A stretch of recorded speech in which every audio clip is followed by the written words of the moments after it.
Hey everyone, welcome back to our channel. So in this video, I'll show you how you can easily fix class of plans stuck on loading screen problem.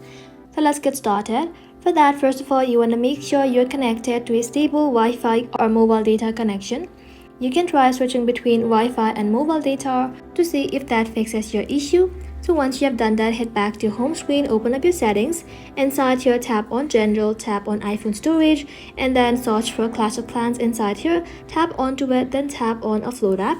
Go ahead and simply tap on Offload app again. Offloading the application will help you to free up the storage used by class of plans and will also help you to clear the cache.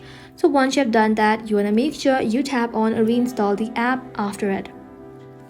Once done, head back to your home screen and then try opening your Class of Plans game again.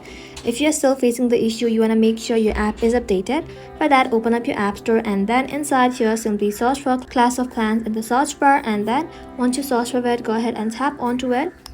Inside here, if you see update instead of open, you want to go ahead and simply tap on update and let your application update to its latest version.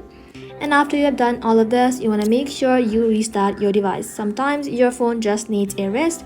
So go ahead and power off your phone, wait for a few seconds, and then turn it back again. And after you do that, simply launch the Class of Plans again. If all else fails, you want to go ahead and simply reinstall the application. For that, first of all, you have to uninstall the application from your device and then open up your app store and then reinstall the game. But make sure your progress is linked to Google Play, Supercell ID, or Game Center so nothing is lost. Reinstalling gives you a clean start. And that's it guys, one of these steps should get Class of Plans working again. I hope this video was helpful. If it was, don't forget to like and sub, and I'll see you in the next one.